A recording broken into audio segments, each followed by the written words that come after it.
There's a moment in every great story when the air grows heavy, when every shadow seems to hold its breath, and the characters we love step into a place from which there may be no return. For the Fellowship of the Ring, that moment happens in the ancient, echoing darkness of Moria, a kingdom of stone and memory, where light feels like a distant dream and danger hums in the very silence. It's here, in these cavernous halls carved by dwarven hands centuries ago, that one of the most iconic and terrifying confrontations in fantasy begins to unfold. And if you've ever found yourself holding your breath during a scene, feeling the weight of a character's choice, or wondering how courage holds fast in the face of pure terror, then you already understand why this story still resonates decades later. We'd love to know where you're joining us from tonight, whether you're listening under midday sun or midnight stars. Let us know in the comments what part of the world you're in and what time it is where you are. There's something special about sharing this journey with listeners from across the globe, all of us drawn together by the power of myth and the timeless pull of a well-told tale. Picture this, a company of 9, weary but resolved, led by the wise and weathered Gandalf, stepping into the profound dark of Moria. Their footsteps are the only sound in a world of stone, each one echoing through corridors that have known only silence for ages.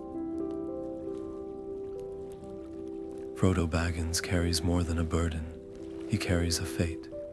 The One Ring, a thing of power and peril, and with every step deeper into the unknown, the stakes grow higher. This isn't just a passage through a mountain. It's a descent into the heart of fear itself, and waiting in the shadows is an ancient evil, a being of shadow and flame known only as the Balrog, Durin's Bane, a creature born in an age long forgotten, whose awakening will test the Fellowship in ways none of them could have imagined. This is more than a battle. It's a clash of mythic forces, a moment where light stands against darkness, not with grand armies, but with the fragile, stubborn courage of a few. And in the echoing halls of Moria, every choice matters. Every silence speaks, and every heart beats a little faster, knowing that some doors, once opened, can never be closed again. So settle in, wherever you are, and let's step together into the darkness, and discover what it truly means to confront a terror older than time. And so they press onward, the Fellowship of the Ring, a small pocket of fragile light and life, swallowed by the immense, suffocating dark of Moria. Their torches do little more than push back the nearest shadows, the flames flickering and dancing across walls, etched with runes so ancient, their meanings are half forgotten, even to a mind as learned as Gandalf's. This is a place of profound history, but also of profound death. The air is stale and cold, carrying the dust of centuries and the faint, chilling scent of dry bone. They pass great stone tombs, their lids carved with the likenesses of long-dead dwarf lords, and the silence here isn't empty. It's a heavy, waiting silence, thick with the weight of all that has been lost. Every scuff of a boot, every rustle of a cloak, is amplified in the cavernous halls, a reminder of how terribly exposed they are. In such a place, even the bravest heart can feel small and transient. For the hobbits, this is a world beyond their most fearful Shire dreams, a labyrinth of stone and dread where the cheerful, sunlit hills of home feel like a story from another life. They stick close together, their usual chatter replaced by wary silence, eyes wide as they try to take in the impossible scale of their surroundings. It's in this tense, watchful atmosphere that a simple moment of curiosity sparks a chain of events that will change everything. Young Pippin, his nerves stretched taut by the oppressive quiet, finds his gaze drawn to the edge of a vast, dry well. There, resting precariously on the stone lip, is the skeletal remains of some long-fallen warrior, still clad in the rusted scraps of its armor. It's a morbid fascination, a need to break the unbearable tension with something, anything, even a careless act. His hand, almost moving of its own accord, reaches out and nudges a brittle, ancient helmet. The world seems to hold its breath for a single, suspended second. Then the helmet tumbles from the skeleton's skull. It clatters against the stone edge of the well once, twice, and then plummets into the blackness below. The sound that follows is not just a noise, it is a violation. The single clang erupts into a cacophony of echoes, a riot of sound that crashes against the stone walls, multiplying and rolling out into the depths in ever-widening circles. It seems to go on forever, a ringing, crashing announcement of their presence to anything and everything that might be listening in the dark.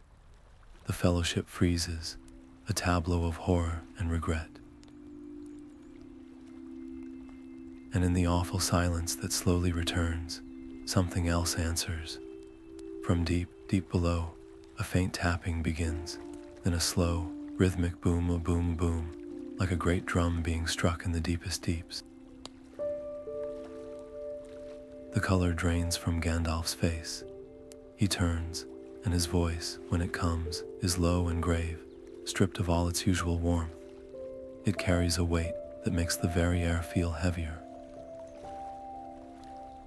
Fool of a Took, he whispers, the words sharp with a fear he rarely shows.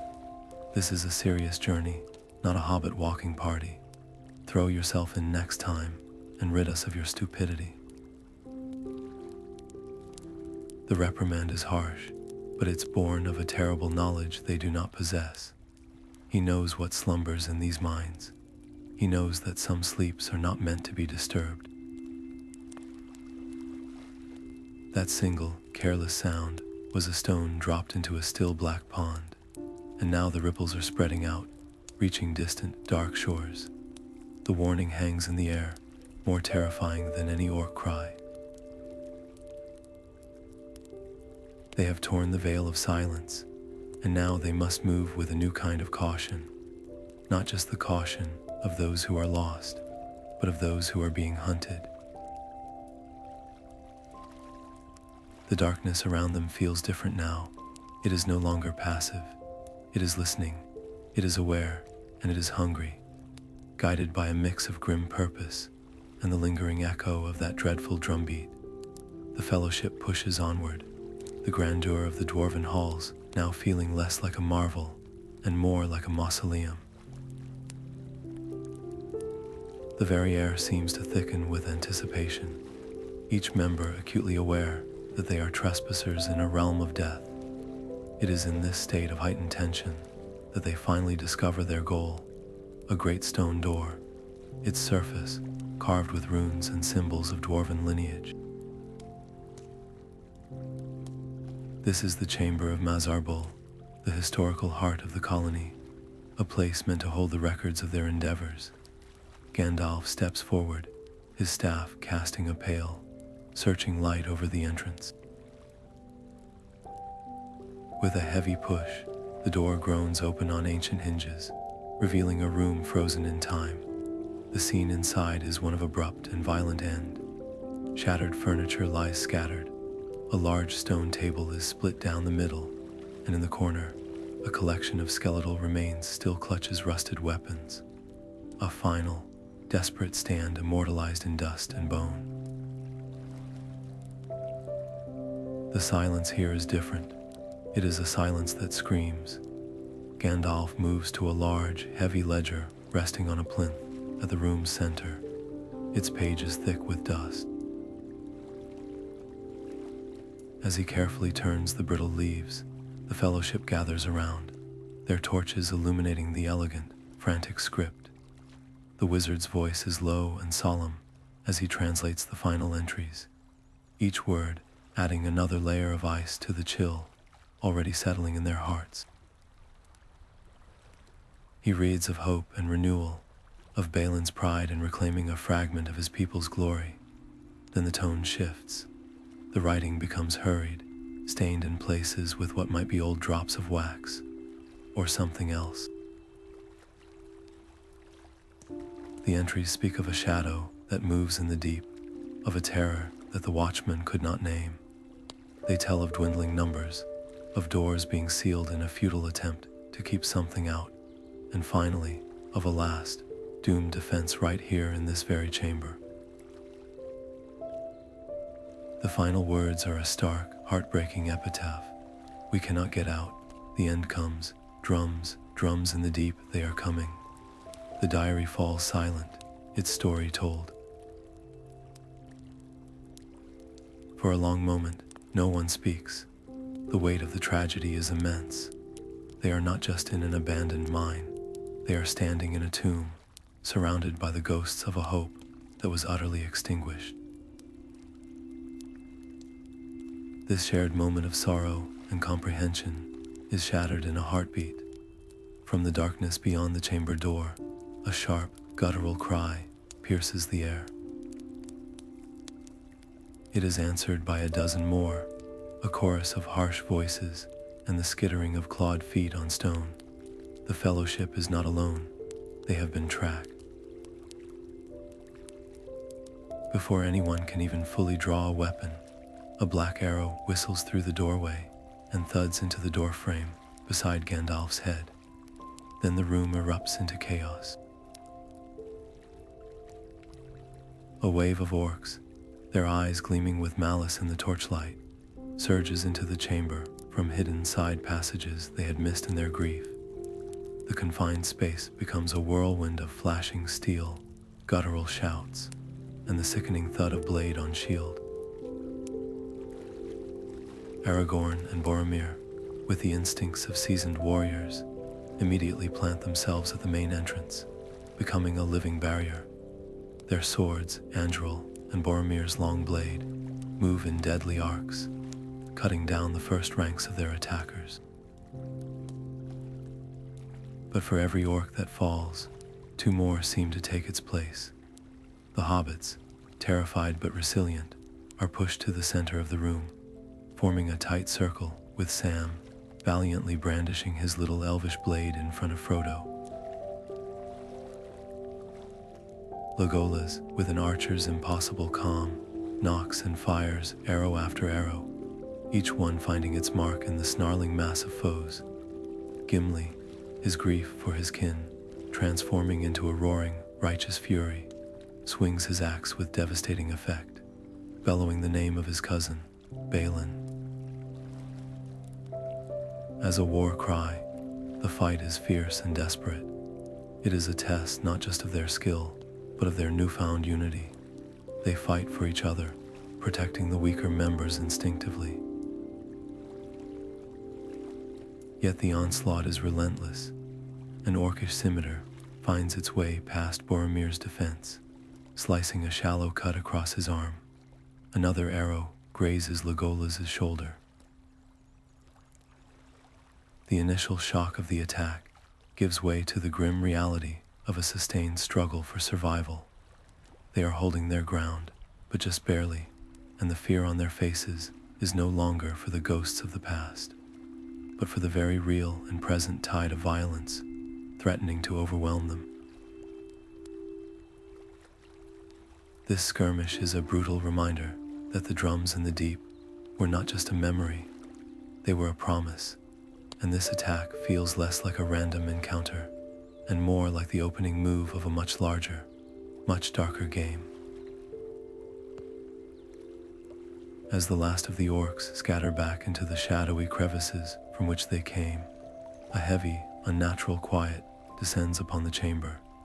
The Fellowship stands panting, their weapons still held tight, ears ringing from the clash of steel and the snarls of their foes. The air is thick with the scent of dust, sweat, and the metallic tang of blood. For a single, fleeting moment, there is only the sound of their own ragged breathing. But that silence is a lie. It is broken not by another attack, but by something far more primal and terrifying. It starts as a low vibration, a hum felt more in the bones than heard by the ears. Then it resolves into a sound, a deep, rhythmic boom, boom, boom, that seems to emanate from the very heart of the mountain itself. It is the sound of a colossal drum being struck in the deepest, most lightless places, a beat that is both a call to war and a funeral march. It is ancient, it is immense, and it is getting louder with every passing second. The vibrations now shaking fine dust from the ceiling, the stone floor thrumming beneath their feet. Every member of the Fellowship turns their gaze inward, toward that terrible sound, their faces etched with a new kind of fear. The skirmish with the Orcs was a battle against a known, tangible evil. This is different. This is a feeling, a dread that coils in the pit of the stomach. They look to each other, and in the wide, frightened eyes of their companions, they see their own terror reflected. They understand, without a single word being spoken, that the Orcs were not the masters here. They were merely the harbingers, the scurrying insects fleeing before the true storm. This drumbeat is the heartbeat of the mountain's curse, and it is awakening. All eyes then turn to Gandalf.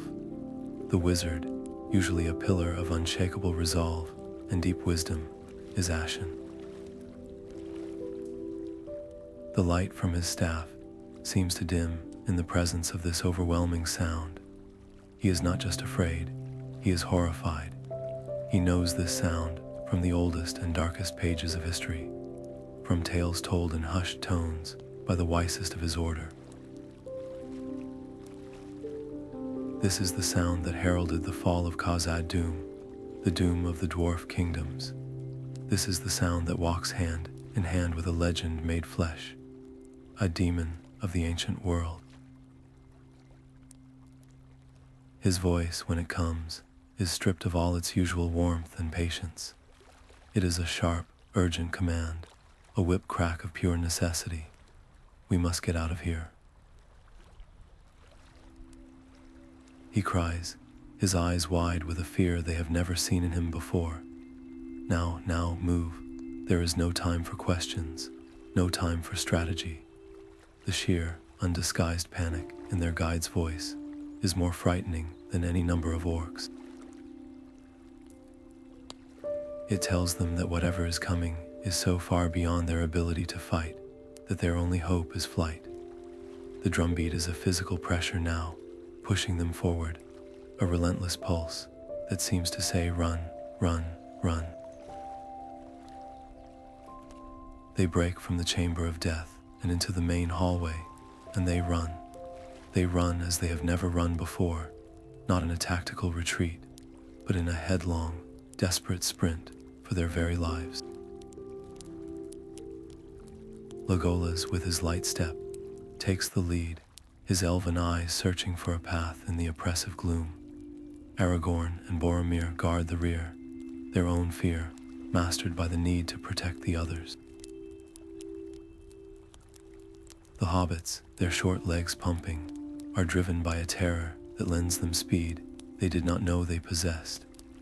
The dark corridors become a blur of passing stone, their torches streaming behind them like dying stars, the rhythmic, pounding doom at their backs growing ever louder, ever closer, a promise of an ending they cannot outrun.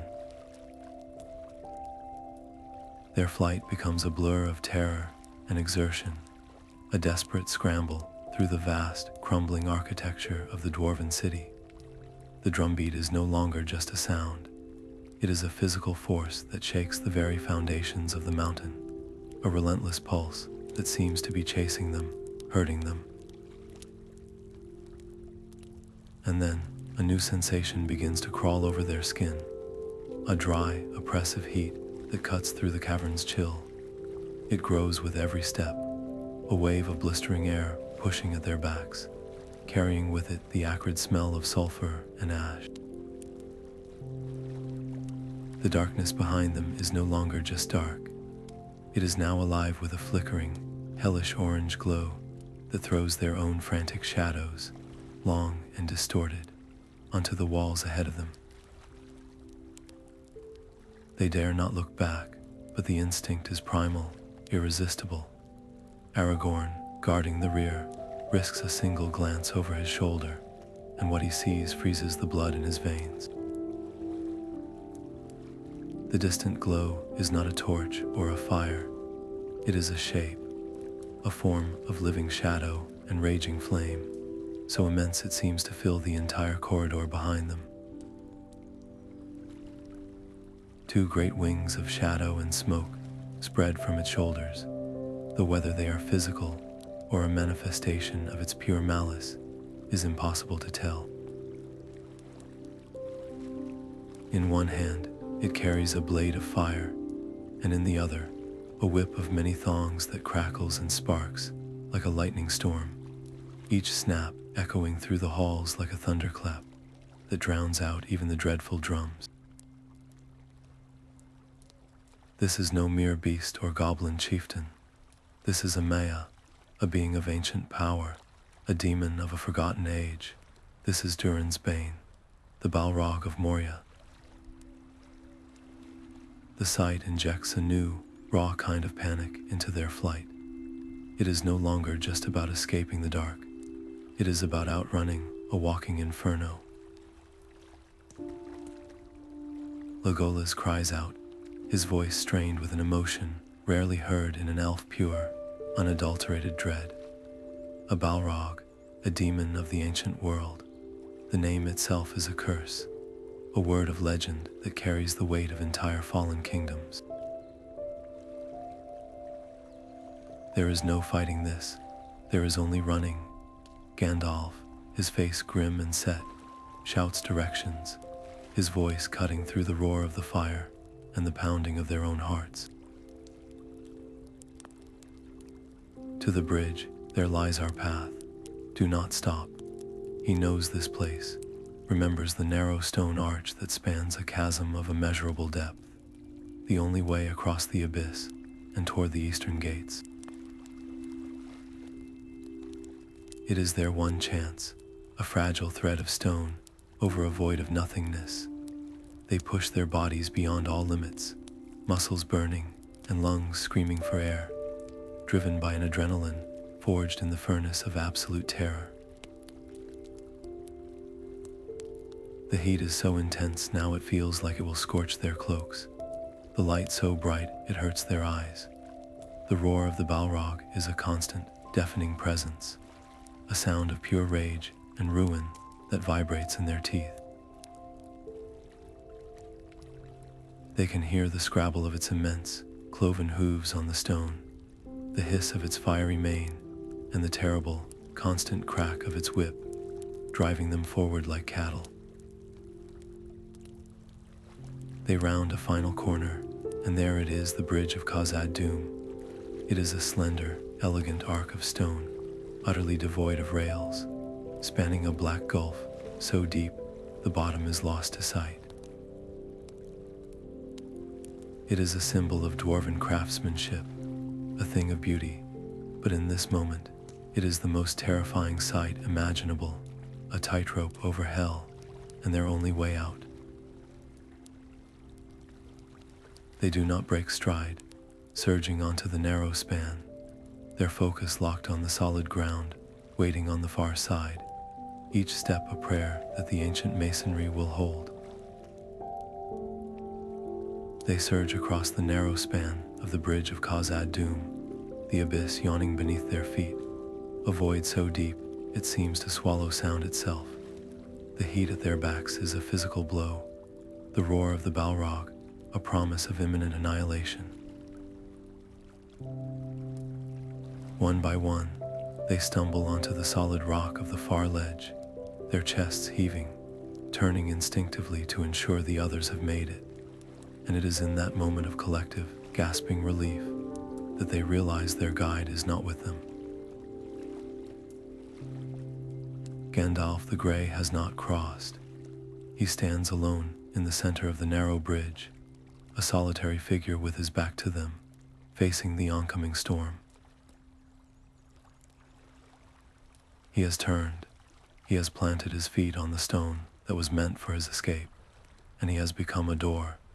He is the only thing standing between his friends and the end of all things. The scene that unfolds is one of the most starkly powerful contrasts in all of storytelling. On one side, the Balrog. It fills the entire cavern mouth, a tempest of shadow and flame, its very presence a corruption of nature. The fire that wreathes it is not a clean, warming flame.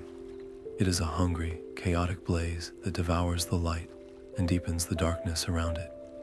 Its whip cracks, sending shards of molten stone flying, and each step it takes makes the very mountain tremble. And on the other side, Gandalf, not a young warrior in his prime, but an old man in a travel-stained cloak and pointed hat. He seems so small, so fragile against that impossible tide of fury. But as he braces himself, something shifts. It is not his physical form that changes, but his presence. He draws himself up, and a new kind of light begins to emanate from him. A pure, white radiance that seems to come from within, pushing back against the oppressive gloom. He is no longer just a wanderer. In this moment, he is a pillar of order against chaos, a servant of light, making his final stand against the night. He raises his elf-forged sword, Glamdring, and it catches his inner light, blazing like a star in the darkness. In his other hand, he raises his staff, that simple wooden rod that has been his companion on so many roads. He brings it down sharply onto the bridge with a crack that rings with more authority than all the Balrog's thunder. He is not just preparing to fight, he is preparing to command. The Balrog does not hesitate. It sees this insignificant spark of light defying its might, and its rage intensifies. It steps onto the bridge, its immense weight causing the ancient stone to groan in protest. The fire around it surges forward, a wave of incineration meant to burn the wizard to ash where he stands. And it is in that exact second, at the absolute apex of the confrontation, that Gandalf speaks. His voice is not a scream of defiance, nor a terrified shout. It is something far more powerful. It is a declaration. It is a law laid down upon the fabric of reality itself. He cries out in a tone that brooks no argument, a voice filled with all the authority of his ancient spirit and his sacred purpose. You cannot pass. He thunders, and then, with even greater finality, you shall not pass. The words are more than a challenge. They are a working of magic. They are a spell of prohibition and barrier. As he speaks them, pouring his will and his very essence into the command, a wall of pure, shimmering energy erupts from his staff and his outstretched hand. It is not a wall of stone or fire, but a barrier of intent, a force field woven from his own spirit. The Balrog's fire crashes against this invisible wall and parts around it, flowing harmlessly into the chasm below. The demon itself is brought up short, its advance halted as if it has run into the side of the mountain. It snarls and roars in furious confusion, beating its wings of shadow against this unexpected obstacle. The strain on Gandalf is immediately, visibly immense. He stands rigid, his arms outstretched, every ounce of his being focused on maintaining this impossible shield. The light around him flickers with the effort, and the air crackles with the tension of two immense, opposing powers locked in a silent, desperate struggle. The Fellowship can only watch, utterly transfixed, their hope hanging by the thinnest of threads, woven from the will of one old man who has chosen to stand where others would have fallen. The outcome is terrifyingly uncertain. For a moment, the world seems to hold its breath. The shimmering wall of Gandalf's will holds firm against the tide of shadow and flame, a testament to a power far greater than his physical form suggests. The Balrog, a being of pure, ancient malice, is not used to being denied. Its rage at this defiance is instantaneous and absolute. The fire that wreathes its form blazes with a new, terrifying intensity, and a roar tears from its throat that is less a sound and more a physical wave of hatred, shaking loose stones from the cavern ceiling high above. It is a sound that speaks of ages spent in darkness, of a pride that will not be challenged by any force in Middle-earth. In answer, it unleashes its most terrible weapon. Its whip, a lash of pure, crackling fire that seems to be woven from lightning and molten stone, slices through the air with a sound like the world tearing in two. It does not strike at Gandalf directly, not yet. Instead, it strikes the bridge itself, the very stone around the wizard's feet. The effect is catastrophic. The ancient dwarven masonry, which has endured for millennia, explodes on impact. Chunks of rock, the size of a man's head, are blasted into the abyss, and a web of deep cracks radiates out from the point of impact, crawling like living things across the surface of the bridge. The entire structure groans a deep, mournful protest, a sound of impending collapse that is somehow more frightening than the demon's roar. Through the hail of shattered stone and the blinding flash of the whip, Gandalf does not flinch.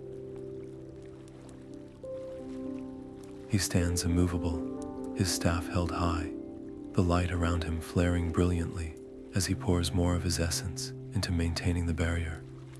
The strain is unimaginable. He is not just holding back a physical force, he is containing a spiritual corruption, a nihilistic power that seeks to unmake all that is orderly and good. The Fellowship, safe for now on the far ledge, can only watch in a state of paralyzed horror. They see the bridge cracking beneath their friends' feet. They see the whip rise again, poised to strike. They see the Balrog take another step forward, its immense weight causing the damaged span to shudder violently. And in that moment, a cold, sickening realization washes over every single one of them. This might be beyond even Gandalf. The hope that had flared so brightly with his defiant stand now flickers, threatened by the overwhelming, brutal reality of the demon's power. The very presence of the Balrog is a weapon in itself. It is not just a monster, it is a walking embodiment of despair. Its ancient evil radiates outwards, a psychic weight that presses down on the heart and clouds the mind. For Aragorn and Boromir, seasoned warriors who have faced countless foes, it drains their battle-hardened courage, leaving behind a hollow feeling of insignificance. For the hobbits, it is a terror so profound it threatens to overwhelm their very souls, a glimpse into an abyss that makes them want to curl up and hide. Legolas, an elf whose spirit is connected to the living world, feels a sickness, a deep spiritual revulsion at this perversion of nature. Gimli, standing in the tomb of his kin, understands with horrifying clarity the fate that befell his people. This is what they faced. This is what destroyed a kingdom of mighty warriors. The demons' challenge is not just to Gandalf's magic. It is a challenge to their very will to go on. Each crack of the whip, each groan of the failing stone, is a hammer blow against their hope, fueling a desperate, primal need to survive that is rapidly eclipsing all other thoughts. They are witnessing a duel of gods, and they are merely mortals on the sidelines, helpless to do anything but watch the foundations of their world break apart. The moment hangs in the balance, a fragile equilibrium between light and shadow, hope and despair. Gandalf stands as a bulwark, his will the only thread holding back the storm. But the Balrog's fury is a force of nature, and the ancient stone of the bridge can bear the strain no longer. With a final, deafening crack that echoes like the breaking of the world, the center of the span gives way. Great slabs of masonry tear free and plummet into the infinite dark below. The Balrog, its massive weight suddenly unsupported, lets out a roar of pure, thwarted rage that seems to shake the very foundations of the mountain. For a terrifying second, it seems to hang in the air, a colossal figure of fire and shadow against the void, its wings beating furiously, but finding no purchase. Then, with a great rush of heat and a final, fading bellow, it is gone, swallowed by the abyss it once called home. A profound silence rushes in to fill the space where the roar had been, a silence so complete it feels heavier than the noise. On the far side of the chasm, the Fellowship stands frozen, their minds struggling to process what they have just witnessed. The immediate, suffocating terror is gone, replaced by a dawning, staggering relief. They have survived the unsurvivable. Aragorn, ever the leader, is the first to break from the spell, his voice a hoarse, urgent cry across the gap. Gandalf. Come, the way is clear. The wizard, his task complete, sags for a moment, the immense effort of his stand finally leaving him. The brilliant white light around him dims, and he is once again an old man, weary beyond measure.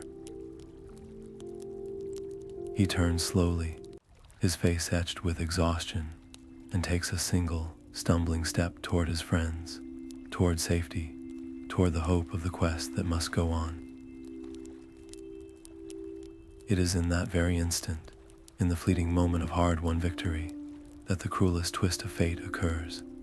From the depths of the chasm, a single, fiery tendril whips upward with impossible speed and vicious intent. It is the Balrog's whip, its last act of malice, a final lash from a creature already doomed. It snakes through the air with a life of its own, finding its target not to burn, but to bind. It wraps itself tightly around Gandalf's ankle, a searing brand of heat, an impossible weight. The wizard's eyes widen not with fear, but with a shocked, profound understanding of this cruel joke of destiny. He has defeated the demon, but its dying act is to claim him nonetheless. He is jerked backward with a terrible, irresistible force, his staff and sword flying from his grasp as he is pulled off his feet and over the crumbling edge of the bridge. He does not scream, he does not cry out. As he falls into the yawning darkness, his voice rings out one last time, clear and commanding above the rush of the air, a final piece of guidance for those he must now leave behind. Fly, you fools. The words are not a plea, but an order, the last order of their captain, and then he is gone. The Fellowship stands utterly paralyzed, their relief shattered, their minds refusing to accept the evidence of their own eyes. 1 second he was there, their guide, their protector, their heart. The next, there is only empty air and the faint, fading hiss of the whip's fire. The silence that follows is not one of peace, but of absolute, gut-wrenching devastation. It is a silence filled with the echo of a final command and the unbearable truth of a sacrifice, so complete it leaves them hollowed out. They are leaderless, they are broken, and the darkness of Moria, though now absent its master, has never felt more complete. The plunge is absolute, a vertigo-inducing rush into a darkness so profound it feels less like falling and more like being unmade. The roar of the wind is a constant scream in Gandalf's ears. The heat of the Balrog's fiery form a searing brand against his skin. They are locked together in a terrible, descending spiral, a maelstrom of shadow and light, two ancient powers bound by a whip of fire and a final act of hatred. The physical sensation is overwhelming, the dizzying speed, the pressure of the air, the certain knowledge of the impact waiting somewhere in the impenetrable black below. But for Gandalf, the greater battle is not against the fall itself, but against the spiritual onslaught that comes with it. The Balrog is more than a beast of flame and muscle. It is a being of pure malice, a creature whose very essence is a song of ruin and despair. As they fall, that darkness presses in on Gandalf's mind, a psychic assault seeking to extinguish his inner light, to drown his hope in a tide of nihilistic fury. It whispers of the futility of his struggle, of the inevitable victory of shadow, of the pointlessness of protecting a world so flawed and fleeting. Yet, within the heart of the wizard, a different flame burns. It is not the chaotic, consuming fire of his enemy, but a steady, unwavering light of purpose. He gathers his will, not to fight the fall directly, but to shape it. He is not trying to stop their descent, that would require a power too great, even for him, against the pull of the abyss and the weight of the demon. Instead, he focuses his energy on a more subtle, more crucial working. He weaves a spell of slowing, a gentle but persistent counter force to the brutal acceleration of gravity. It is like trying to furl a vast, invisible parachute in the heart of a hurricane. The strain is immense, a drain on his spirit that makes his very bones ache. He is not softening the landing for himself. He is doing it for the world above. He knows that if the Balrog survives this impact, if it is merely wounded and enraged, it will eventually find a way to climb back into the world of light. It will emerge from some forgotten crack in the earth and bring a new age of terror to Middle-earth. His duty, even in what seems like certain defeat, is to ensure that does not happen. He must make this fall fatal for his foe, even if it means sharing its fate. Every ounce of his magic, every shred of his concentration, is bent toward one goal: to make the bottom of this chasm as hard and unyielding as possible for the creature of shadow to turn their plummet into a weapon. High above, in the echoing silence left by the collapse, the remaining members of the Fellowship are trapped in a different kind of fall, an emotional plunge into grief and shock. They stand rooted to the stone ledge, staring into the empty blackness where their guide and friend vanished just moments before. The silence is heavier than any noise, a void filled only with the ragged sound of their own breathing and the distant, mocking drip of water. Aragorn is the first to move, a slow, painful straightening of his shoulders. The weight of leadership, a burden he has long carried but never so completely, settles upon him now with the force of a physical blow. He looks at the faces around him, Boromir's grim and ashen, his warrior's confidence shaken to its core. Legolas's usually serene features drawn with a deep, elvish sorrow. Gimli's head bowed in a grief that is both personal and ancestral, mourning both a friend and the final doom of his kin. And the hobbits, their eyes are wide with a loss they are too young to fully comprehend. Their world, which had already expanded so terrifyingly, now shattered entirely. There is no time for a lengthy vigil. The drums may have ceased, but the danger has not passed. Orcs still infest these halls, and every moment they linger is a moment they risk being surrounded. Aragorn's voice, when it comes, is hoarse but firm, cutting through the fog of their despair. "We must go," he says, the words not a suggestion, but a necessity. "We cannot linger here." He does not speak of hope or of the future. Those concepts feel too distant, too abstract. He speaks only of the next step, the immediate need to move. One by one, they turn from the chasm, a physical act that feels like a betrayal. To leave is to accept that he is gone. To walk away is to make his sacrifice real. They gather their packs, their movements slow and clumsy, as if learning to use their bodies again. The light seems to have gone out of the world, and their journey, which once had a purpose guided by wisdom, now feels like a blind stumble through an endless night. They move forward not because they are brave, but because there is no other choice. To go back is impossible, to stay is to die, and so they walk, each carrying a piece of the silence within them, the weight of their loss a heavier burden than any pack or weapon. They are fewer now and colder, and the road ahead seems darker than it ever has before. The fall seems to go on forever, a plummet through layers of the world that were never meant to be seen. Time loses all meaning, measured only by the rush of wind and the diminishing roar from the world above. They are locked in a fatal embrace, a tumbling spiral of light and shadow, two ancient spirits bound together by a whip of fire and hatred. The air changes as they descend, growing thick and heavy, carrying the chill of deep, untouched places and the mineral scent of primordial stone. Then, a new sound joins the howling wind, the thunderous crash of water.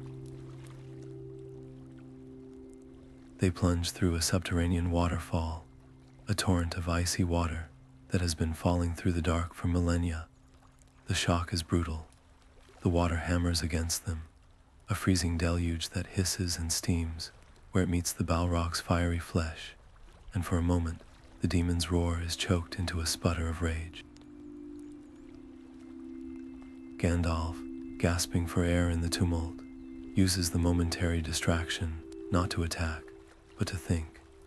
This is not a battle that can be won by brute force. He is an old man, falling into an abyss with a demon. His only weapons are his wisdom and his will. He allows the chaos to buffet them, conserving his strength, his mind racing through ages of lore and learning. He is not trying to stop the fall. Such a feat would expend power he cannot spare. Instead, he focuses on shaping it, on subtly guiding their tumbling descent, using the unpredictable currents of air and spray to his advantage. He is like a master chess player, thinking 10 moves ahead in a game where the board is the earth itself, and the stakes are the future of all things. He knows they are falling towards something, a bottom, a lake, a network of caves. He must be ready for that moment of impact, for the second the nature of their battle shifts from the vertical to the horizontal. The Balrog, in contrast, is a creature of pure, undiluted instinct. Its fury is its engine. It thrashes and roars, its fiery whip lashing out not with strategy, but with blind, destructive anger, shearing through ancient rock formations and sending cascades of stone plummeting with them. It seeks only to overwhelm, to break his spirit and extinguish his light before they ever reach the ground. It is a force of nature, but Gandalf is a force of order. Their duel is not just one of magic against might, but of patience against impulse, of calculated thought against raw, untamed fury. This endless descent becomes a profound test of endurance. The Balrog's power is vast, but it is also profligate, burning brightly and wildly. Gandalf's power is focused, a tightly coiled spring held in reserve. He endures the searing heat of the demon's grip, the lash of stone fragments, the disorienting whirl of the fall. He endures the psychic assault, the constant whispering pressure of the Balrog's despair that seeks to convince him that all is hopeless, that light is a fleeting illusion in an eternal darkness.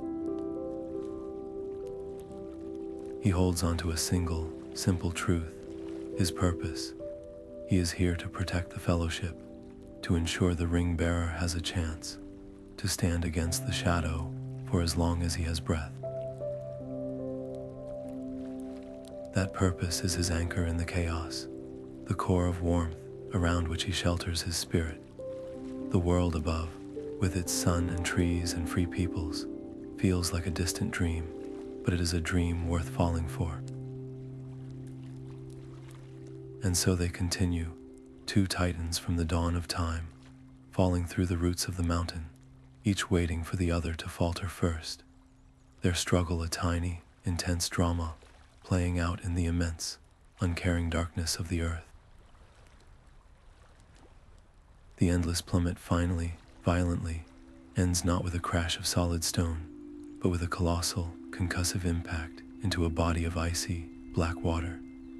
The shock of the cold is a physical blow, driving the air from Gandalf's lungs and extinguishing the last of the Balrog's fiery mane with a great, angry hiss that fills the cavern. For a moment, there is only the shock of the cold and the profound, echoing silence of a place untouched by time. They have fallen into a subterranean sea, a vast, water-filled chamber that exists at the very roots of the misty mountains. This is a foundational place, a world of primordial stone and ancient water, where the bones of the earth are laid bare. The air is thick with moisture and the scent of wet rock and minerals, a cold, heavy atmosphere that feels utterly alien after the fiery heat of the descent. The only light comes from the Balrog itself, which now smolders rather than blazes, its form a thing of glowing embers and thick, coiling shadow, and from Gandalf's staff, which flickers back to life like a stubborn star, refusing to be clouded. The nature of their battle shifts instantly and completely. They are no longer falling, they are submerged. The water, shockingly cold and deep, becomes a new and unpredictable battlefield. The Balrog, a creature of fire and pure, destructive energy, is enraged by this element. It thrashes in the water, its movements slowed and made clumsy by the resistant liquid, its furious bellows choked into guttural roars that send great bubbles rushing to a ceiling, lost in darkness. Steam erupts around it in great clouds wherever its superheated skin meets the water, creating a thick, obscuring fog that rolls across the black surface, swallowing all visibility. This is no longer a contest of sheer power. It becomes a test of adaptation, of wit and will fought in a disorienting, twilight world. Gandalf, though battered and weary to his very soul, understands this change in an instant. He is a student of the world, a mind that has learned the languages of earth, water, and air. Where the Balrog fights against the water, seeing it only as an enemy to be vaporized. Gandalf begins to work with it.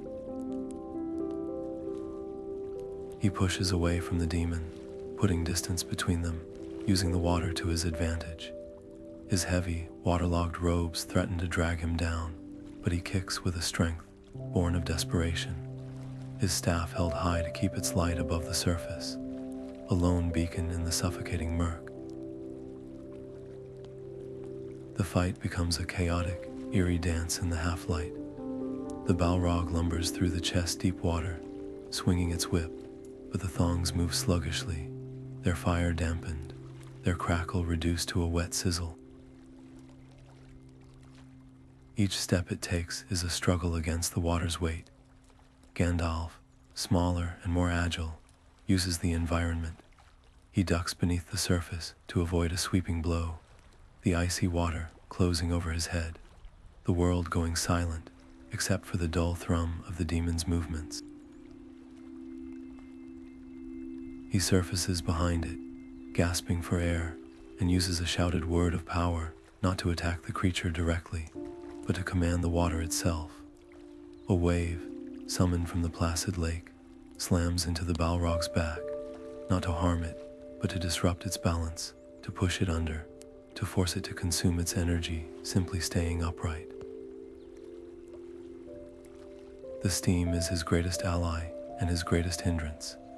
It shrouds him from the Balrog's sight, allowing him moments of precious reprieve, but it also blinds him, forcing him to rely on his other senses. The sound of sloshing water, the feel of vibrations through the lake, the shift in the hot, moist air, to anticipate the next attack. He is no longer just a wizard fighting a demon. He is a predator in a new element, using every trick he knows to harry and exhaust a much larger, much more powerful foe. The Balrog's essence is being tested by the cold and the wet, its fundamental nature opposed by this realm. Gandalf's essence, his flexibility, his wisdom, his deep connection to the very fabric of Arda, is what he must now call upon to survive. This is a battle of attrition, fought in the dark, at the roots of the world, where every splash and every hissed breath could be the prelude to a final, decisive blow. The struggle in the icy water reaches a sudden, critical turning point. With a final, immense exertion of will, Gandalf channels the last of his energy, not into a direct attack, but into the ancient stone beneath the lake. A submerged pillar, weakened by eons of erosion, shudders and collapses. The resulting displacement of water creates a powerful, swirling vortex that seizes the disoriented Balrog, dragging it momentarily down into the frigid depths.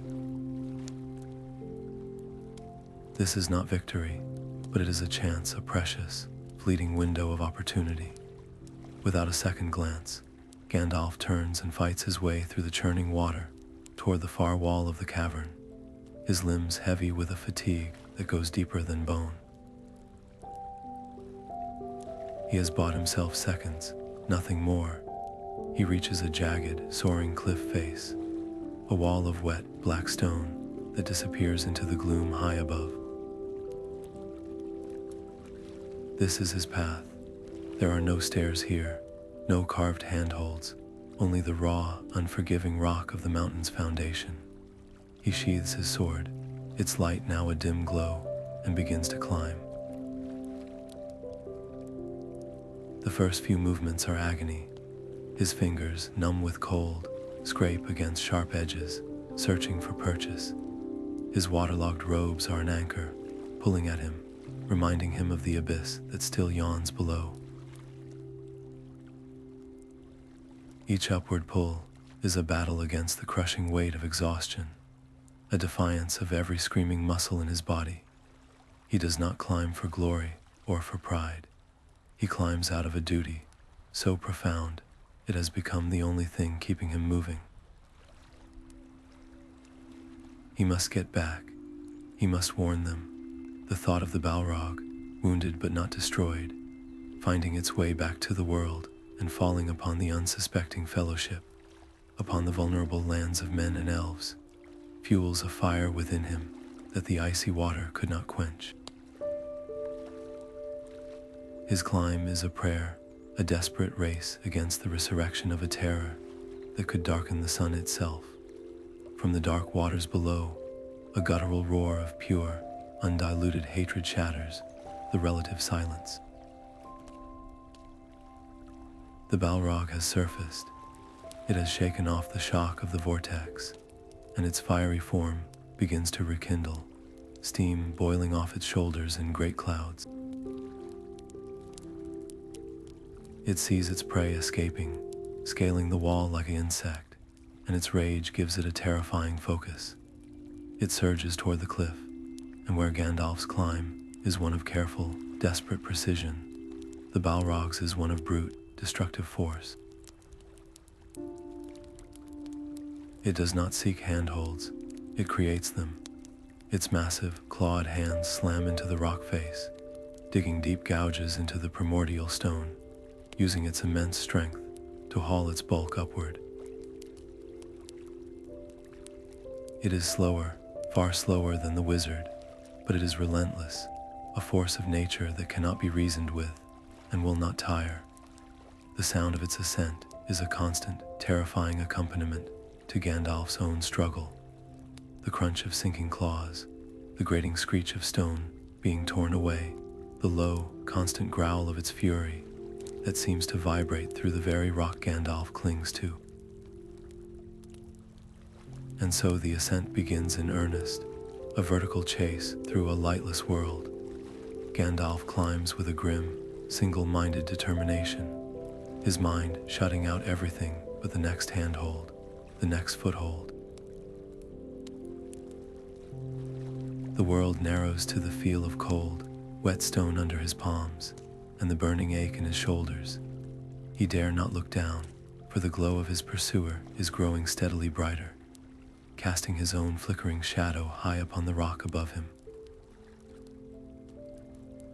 He can feel the heat of the demon rising on a wave of steam, a dreadful counterpoint to the chilling air. He is a spark of light and purpose, fleeing the inferno, and the gap between them is closing. His only advantage is his agility and his foresight.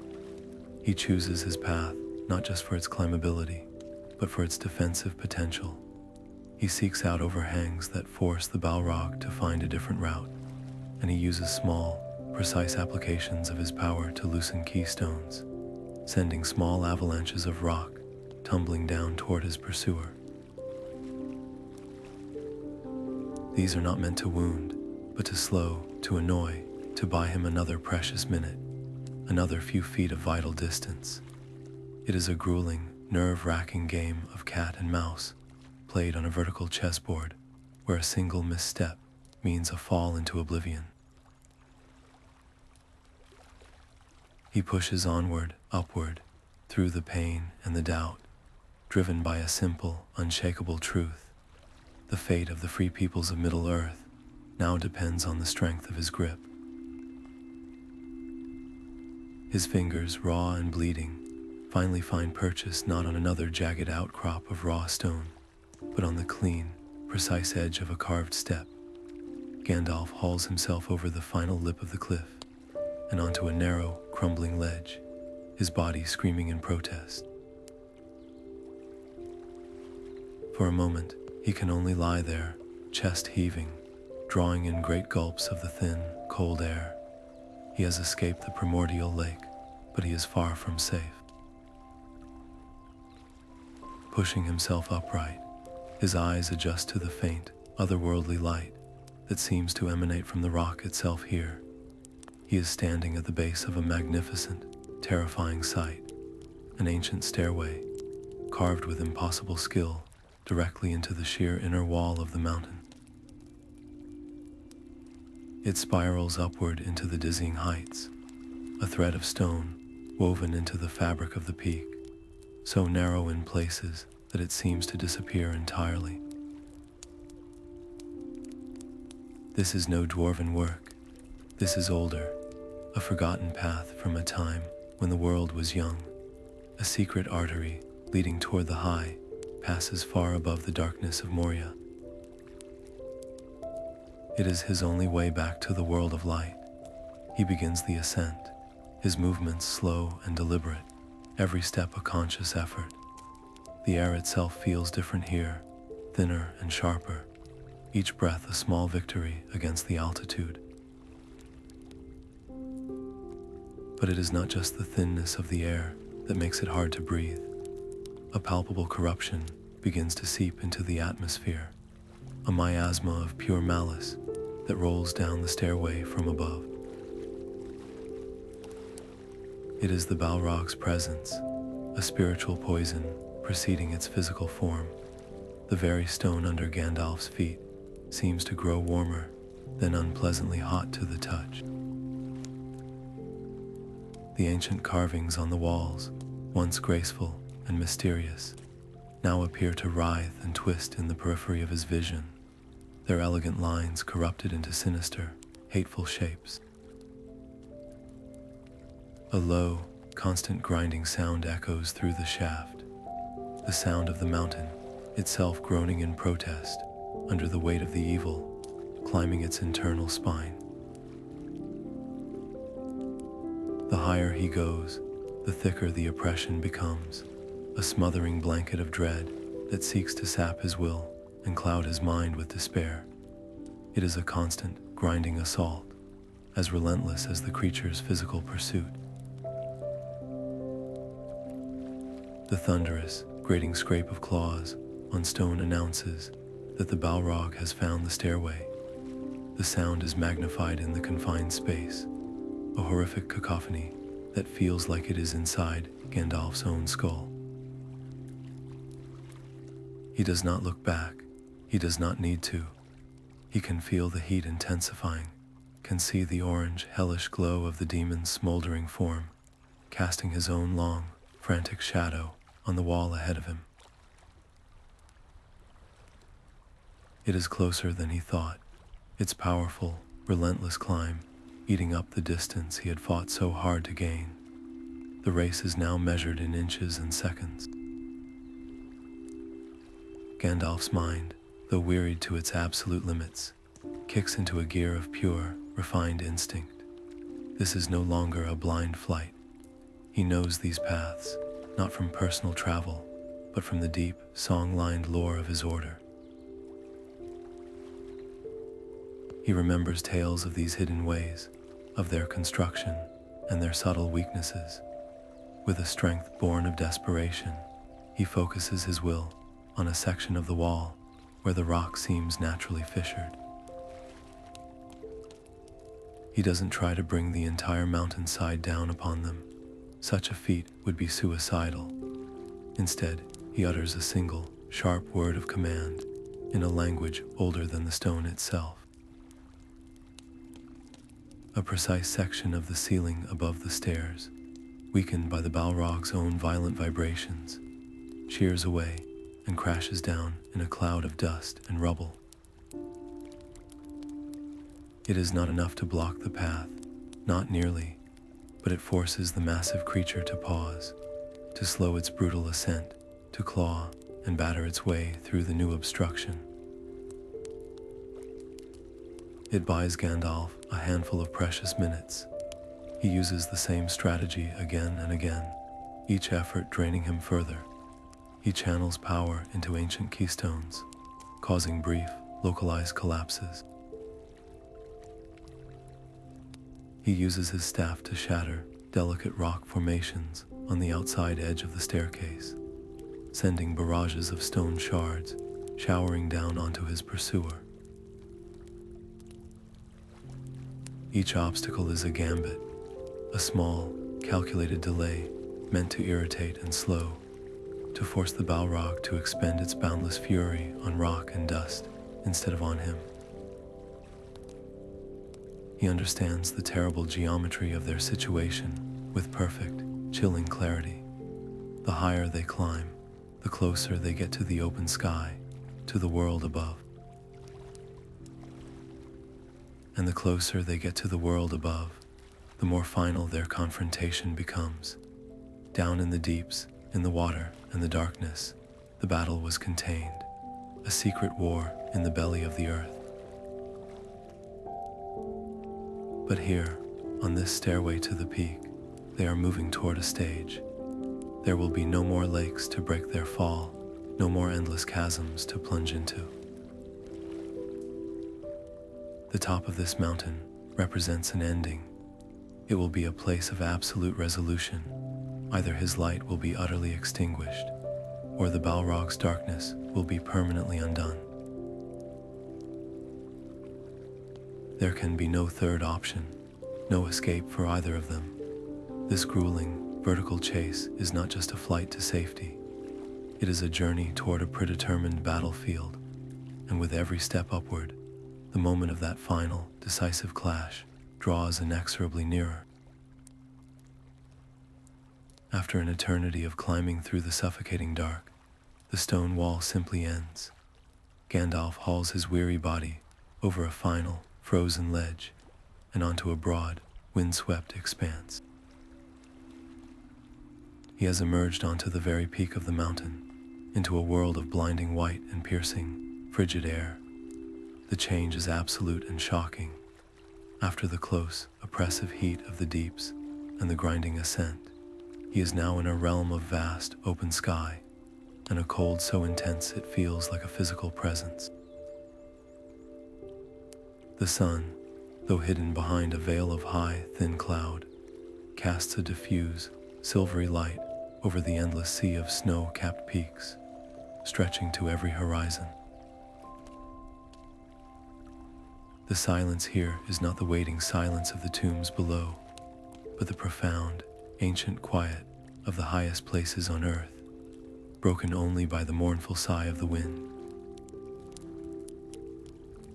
This environment, so alien and hostile to most living things, becomes Gandalf's greatest and most unexpected ally. For the Balrog, a creature born in the fiery pits of the ancient world, this is a realm of utter antithesis. As it heaves its immense, shadow-wreathed form onto the peak behind him, the effect is immediate and devastating.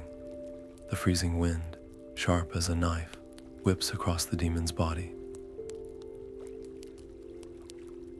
The raging inferno that was its mane and wings hisses and sputters, the flames dampened and choked by the thin, icy air. Great plumes of steam erupt from its skin, where the snow beneath its hooves melts and instantly refreezes, trapping its feet in a shell of ice. Its fiery whip, once a crackling lash of lightning, now flickers weakly, its report diminished to a wet snap. The very essence of its power, its defining element of fire, is being systematically leached away by the cold. It stands revealed not just as a demon, but as a thing out of place, a blasphemy against the pure, ordered severity of this high world. Its movements, once earth-shaking, are now slowed and labored, its roars of fury muted by the vastness of the sky. Gandalf straightens his battered form. He is beyond exhaustion, every muscle screaming, his spirit frayed from the endless pursuit. But as he turns to face his foe on this new battlefield, a transformation occurs. He is no longer a fugitive scrambling up a dark shaft. He stands upon a stage made by the world itself. He fills his lungs with the sharp, clean air and raises his staff high. The simple, gnarled wood, which had been a mere focus for his power in the depths, now becomes something more. He does not call upon a secret name or chant a complex spell. Instead, he opens his spirit, his very being, to the light that exists here. Not just the dim sunlight, but the pure, undiluted light of the heavens that shines upon the highest peaks. A light untouched by the shadows of the world below. He draws it into himself, and his staff responds. It does not merely glow, it ignites. A brilliant, blinding white light erupts from its tip, a light so pure and intense it seems to be a piece of the morning star itself, banishing all shadows from the peak and making the surrounding snow gleam like a field of diamonds. In that moment, Gandalf the Grey is gone. In his place stands a figure of immense and terrible power, a being of light and command, a steward of all that is good and ordered in the world. The final duel begins. It is not a brawl of brute strength, though the Balrog still possesses terrifying physical power, swinging its massive, smoldering sword in arcs that could cleave stone. It is a clash of fundamental opposites, a contest of essences. The Balrog fights with the raw, chaotic fury of a dying star, every blow infused with the despair and hatred of ages. It is a force of pure unmaking. Gandalf meets this chaos, not with equal fury, but with an unbreakable will and the focused, precise power of creation. He does not dodge the sword strikes.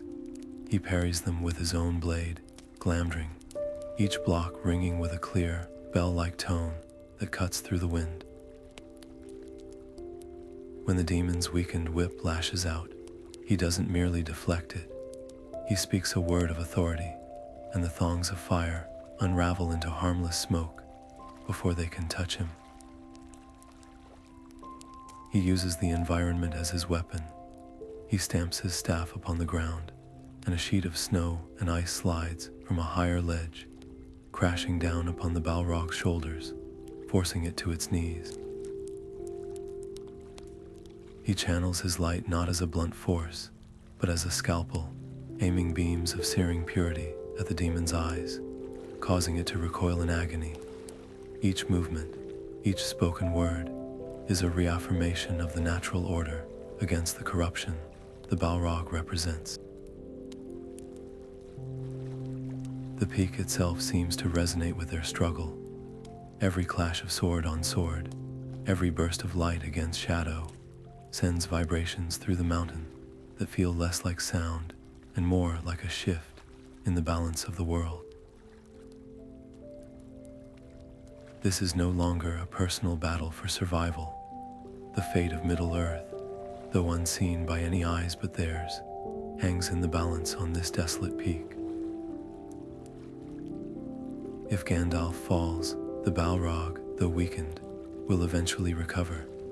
It will descend from this place, a creature of shadow and ice, now tempered by the high cold, and a new, more terrible legend will begin. But if the light prevails, an ancient evil will be scrubbed from the world forever, and a tide will be turned against the rising shadow in the east. Every parry, every spark of light, is a vote cast for the future of every free being in the land below. The air crackles with this immense, unspoken stakes, a silent witness to the most epic and consequential duel of the age. The struggle reaches its zenith upon that windswept peak, a silent arena under a vast and indifferent sky. Gandalf stands not as a mere wizard, but as a conduit for a power far older and more profound, a vessel for the very light of creation. The Balrog, though its fires are dampened by the frigid air, is a well of ancient hatred, a shard of primordial malice that will not be quenched without absolute sacrifice. They circle each other, not as two beasts might, but as opposing concepts made flesh order against chaos, hope against despair. Gandalf knows this cannot be a battle of attrition. He is spent, his physical form pushed to the very brink of its endurance. The Balrog, though weakened, is a thing of spirit and shadow, and its fury is a renewable resource. To continue trading blows is to lose. There must be one final, all-consuming effort, a single strike that puts everything on the line. He makes his choice. Instead of meeting the demon's next roaring charge with a defensive posture, he does the unexpected. He lowers his guard. For a fraction of a second, he is utterly open, and the Balrog, sensing a fatal weakness, commits its entire being to a final, overwhelming attack, its massive blade of fire rising for a killing blow. But this was not a mistake. It was an invitation. As the demon brings its weapon down, Gandalf does not raise his sword to block it. Instead, he plants his staff firmly into the stone beneath the snow and speaks a single word. It is not a word of the common tongue, nor of Elvish, nor of any language spoken in the ages of the world. It is a word from the song of creation itself, a note of pure, unstoppable light. The sound of it is not loud, but it is immense, a vibration that passes through the mountain itself. The staff of the wizard, the simple gnarled wood that has been his companion on so many roads, becomes the focal point for every ounce of power he possesses, every shred of will he has left. It drinks in the silvery light of the high peak, the memory of starlight on the Shire, the warmth of a hearth in Rivendell, the courage of his companions, the hope of all free peoples. It gathers it all, compressing it into a point of incandescent brilliance at the tip of the staff. And as the Balrog's strike descends, Gandalf thrusts this gathered light upward, not to parry the blade, but to meet the demon's very heart. There is no colossal explosion, no thunderous impact. There is only a silent, blinding flash of white that consumes everything. For a moment, the peak holds no shadow, no flame, only pure, undiluted light. When the light recedes, the Balrog is frozen in place, its form no longer a thing of fluid shadow and rage. A web of brilliant white cracks appears across its body, spreading from the point where Gandalf's staff made contact. It stands there, a statue of ash and ember, its expression one of arrested fury and profound shock. Then, with a sound like a mountain sighing, the form shatters. It does not fall apart. It dissolves into a fine, gray dust that is instantly caught and scattered by the howling wind, its fiery spirit extinguished not by water or cold, but by a light too pure for its darkness to endure. The ancient evil, the terror that felled a kingdom and haunted the deep places of the world for an age, is simply gone, banished from the world, its essence unraveled and returned to the void from which it came. The silence that follows is absolute. The wind itself seems to pause in reverence. Gandalf stands alone, the light from his staff now guttered, the wood itself blackened and cracked. The cost of that victory is immediate and total. The immense power he channeled has left him utterly drained, a shell. He feels not just weary, but hollowed out, as if the very core of his being has been scoured clean. He has faced the ultimate darkness and triumphed, but the price of that triumph is the man he was. Gandalf the Grey, the kindly wanderer, the pipe-smoking counselor, is gone. That identity could not survive such an ordeal. He is something else now, something older, wiser, and burdened with a knowledge of both light and shadow that is almost too terrible to bear.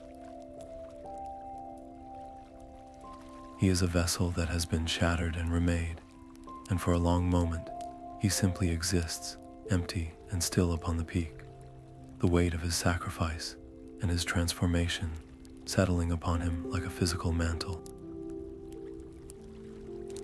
Yet, as he looks out over the world from his lonely perch, seeing the sun break through the clouds to illuminate the lands below, a new purpose begins to kindle within that emptiness.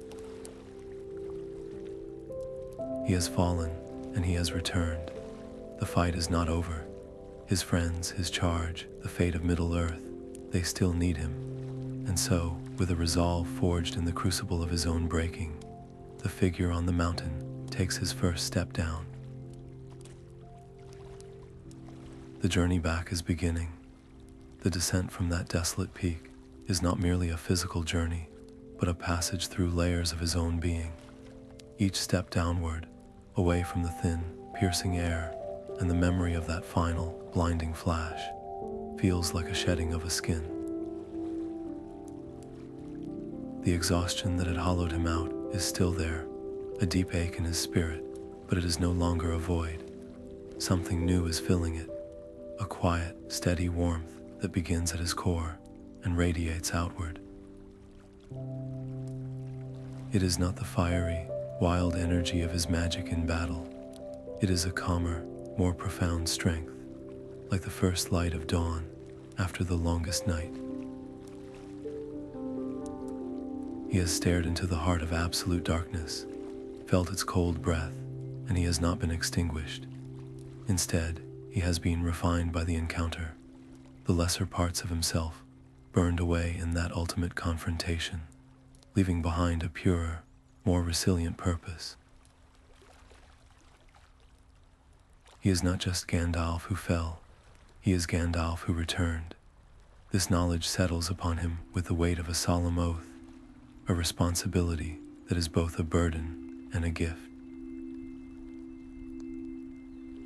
He pauses on a rocky ledge, looking out over the world waking below. The memory of the battle is not a chaotic jumble of fear and pain, but a clear, sober tapestry from which he can now draw a profound understanding. He sees the Balrog not just as a monster to be slain, but as a relic of a forgotten age, a tragic embodiment of a rebellion that corrupted something beautiful into a force of pure ruin. His victory was not one of simple destruction, but of restoration, a reassertion of the original music of creation over a discordant note that had festered for millennia. In this clarity, he understands the deeper mechanics of his return. His mission was not complete. The powers that sent him, the Valor, had not revoked their trust. They had renewed it, investing him with an authority he did not previously possess. The gray robes of the wandering counselor, the identity of the kindly old man who offered advice and lit fires for lost hobbits, was a role suited for a quieter time. The time for subtle guidance alone is over. The shadow in the east is rising with a new and terrible speed, and the world requires a sterner, clearer light to stand against it. He looks at his hands, and then at the blackened, cracked stump of his staff, the physical token of his old power, broken in the act of its greatest use. He does not seek to repair it. That chapter is closed. A new staff will be found or made, but it will be a symbol of this new mantle. He is no longer Gandalf the Grey. He is Gandalf the White. The color is not merely a change of raiment, it is a statement of intent. White is the color of synthesis, of all colors combined into a single, pure light. It represents his new role, to unite, to lead, to stand as an unwavering beacon against the gathering gloom, to be a voice of absolute authority in a world increasingly deafened by lies and despair.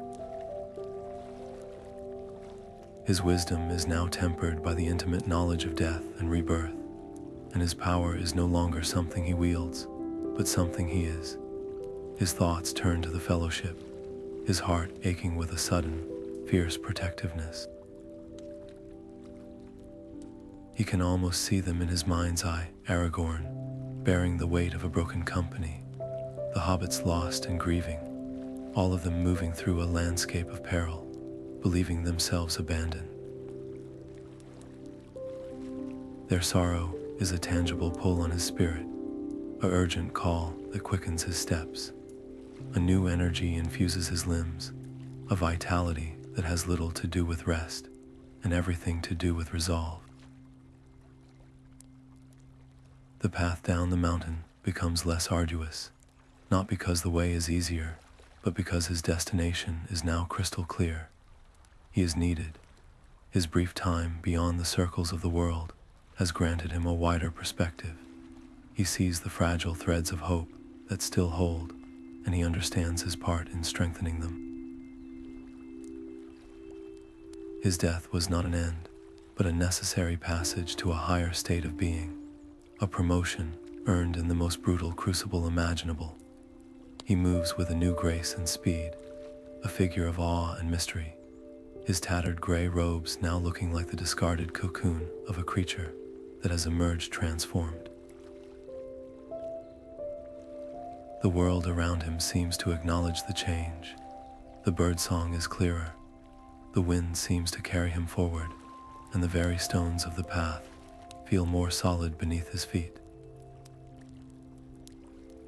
He is a secret the world is keeping, a surprise of immeasurable hope, moving unseen through the wild places, getting closer with every determined step to the friends who mourn him, ready to step back into their story and change its course from one of despair to one of defiant hope.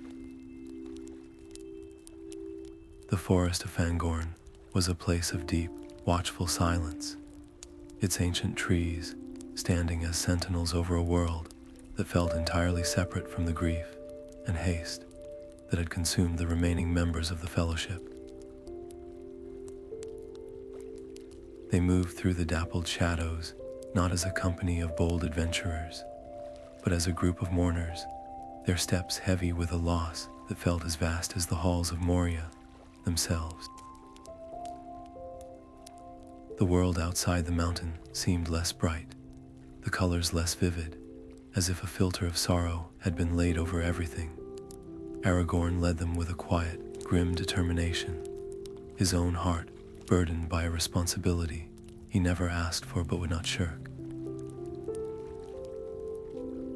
The hobbits, usually a source of resilient cheer, were subdued, their eyes often drifting back toward the west, as if they could still see the crumbling bridge and the falling figure that haunted their dreams. The memory of Gandalf's sacrifice was a raw, open wound, and every mile they traveled felt like a step further away from the wisdom that had guided them, leaving them feeling smaller and more vulnerable than ever before. It was in this state of profound sorrow that something impossible happened. Legolas, whose elven senses were attuned to the subtlest shifts in the living world, was the first to freeze, his head tilting as he listened to something none of the others could perceive. A figure was moving toward them through the trees, not with stealth, but with a purposeful, steady gait. The man and the dwarf drew their weapons instantly, pushing the hobbits behind them, their minds jumping to the logical conclusion: another enemy, another threat in a world that seemed full of them. But as the figure emerged from the deep shadows into a shaft of sunlight, the weapons fell from their hands not in defeat, but in stunned disbelief.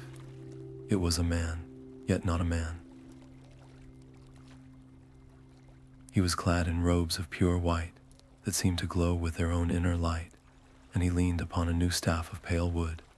His face was familiar, the same lined, kindly face, the same bushy eyebrows, the same eyes that held depths of ancient wisdom.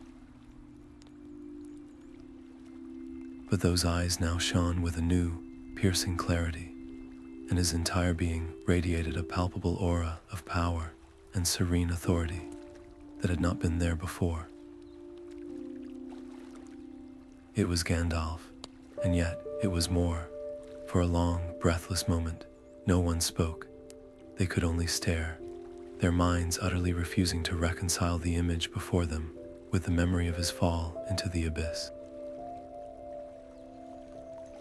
It was Gimli who finally broke the silence, his voice a choked whisper of mingled hope and confusion. "Gandalf," he asked, as if speaking the name too loudly might shatter the vision. The wizard smiled then, a warm, familiar expression that cut through their shock and sent a jolt of pure, undiluted relief straight to their hearts. "Yes," he said, his voice the same, yet richer, fuller, like a familiar melody played on a grander instrument.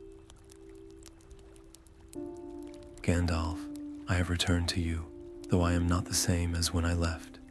The floodgates opened then. Cries of joy, of disbelief, of overwhelming relief erupted from the group. The hobbits rushed forward, tears streaming down their faces, clutching at his white robes as if to assure themselves he was real and solid.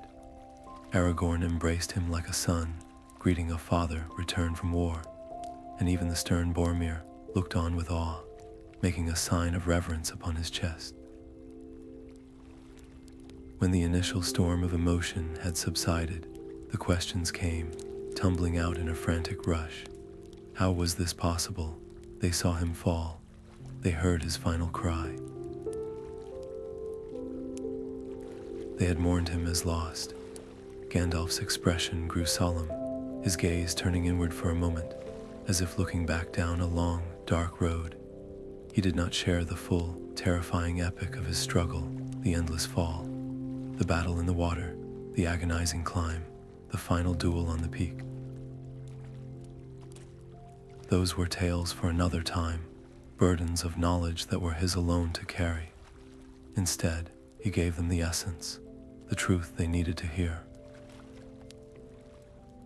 "I fought the Balrog from the depths of the earth to the peak of the mountain," he said, his voice low and resonant. "There, at the summit, our battle was concluded. I cast down my enemy, and he was broken, but the fight cost me everything. I passed through fire and shadow, and out of the darkness I was sent back." He paused, letting the weight of those simple words settle upon them. Sent back.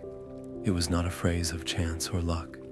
It spoke of a higher purpose, a will greater than his own that had decreed his work was not yet finished. He looked at each of them in turn, his new, keen eyes seeing not just their faces, but the grief and the fear that had taken root in their hearts during his absence. "Remember this," he said, his tone becoming gentle but firm, a teacher imparting a crucial lesson. "The darkness is deep, and its terrors are real. We have looked upon a shadow that can destroy kingdoms. But understand this and hold it close to your hearts. Light can endure. It can fall. It can be seemingly extinguished, but it can also return. It can be reborn, brighter and stronger than before. This is the truth I have learned beyond the circles of this world." His words were not an empty platitude. They were a fact etched into his very being. He was living proof. His return was not a negation of his sacrifice, but a validation of it. His fall was necessary for this greater return, for this transformation into a guide who could lead them not just with wisdom, but with the absolute authority of one who had conquered death itself. The effect on the Fellowship was immediate and profound. The heavy shroud of despair that had clung to them since the Bridge of Khazad-dûm began to lift, burned away by the pure, white light of his presence and his words. Their grief was not gone, but it was transformed. It was no longer a weight holding them down. It was now a foundation. The memory of Gandalf's stand, of his willingness to face the ultimate terror alone to save them, was no longer a source of sad horror, but a wellspring of strength. If he could face that and return, what could they possibly fear? Their resolve, which had been brittle and faltering, now hardened into something unbreakable. They were fewer in number, yes. The road ahead was still impossibly long and fraught with peril, yes. But they were not the same company that had fled Moria in broken-hearted pieces. They were a fellowship, reforged in the fires of loss and miraculous reunion. They had learned the true meaning of courage, not the absence of fear, but the will to act in spite of it. They had witnessed the ultimate meaning of sacrifice, and now they understood its power to pave the way for hope. With Gandalf returned, not as the Grey Pilgrim, but as Gandalf the White, they felt the balance of the world shift ever so slightly. The shadow was still rising, but now, walking beside them, was a light that had stared into the deepest dark and had not been overcome. And so they moved forward, this fellowship reborn, their footsteps no longer echoing with the hollow grief of loss, but now beating a steady, resolute rhythm against the earth. The air itself feels different around them, lighter, charged with a fragile but palpable sense of purpose that has been tempered in the fiercest of fires. They are not the same company that first set out from Rivendell, wide-eyed and uncertain of the road ahead. The memory of the Balrog is not a ghost that haunts them. It has become a part of them, a story etched into the very fabric of their shared spirit. It is a permanent reminder of the immense, terrifying cost of their quest, a glimpse into an abyss of power that seeks only to devour all that is good. But more than that, it is a testament to the resilience required to stand against such overwhelming darkness. They have looked upon a terror that could break mountains, and have witnessed one of their own not only confront it, but return from that confrontation transformed. This knowledge does not make them fearless, but it makes their courage more profound. Their fear is now a tool, a sharpened sense, that heightens their awareness of every shadow and every whispered threat, making them more vigilant, more united, and more prepared for the trials that undoubtedly lie ahead. This hard-won clarity brings with it a new understanding of their roles and their interdependence. Aragorn walks with a more assured stride, the weight of leadership no longer a burden he carries alone, but a mantle he shares with the renewed wisdom of Gandalf. The hobbits, though still the smallest and most vulnerable among them, now carry themselves with a gravity that belies their stature. The innocence of the Shire has been forever shaded by the knowledge of what exists beyond its borders, but that knowledge has been replaced by a deeper, more mature form of hope, one that is chosen, not inherited. They have seen the worst the world can offer, and have also witnessed a miracle.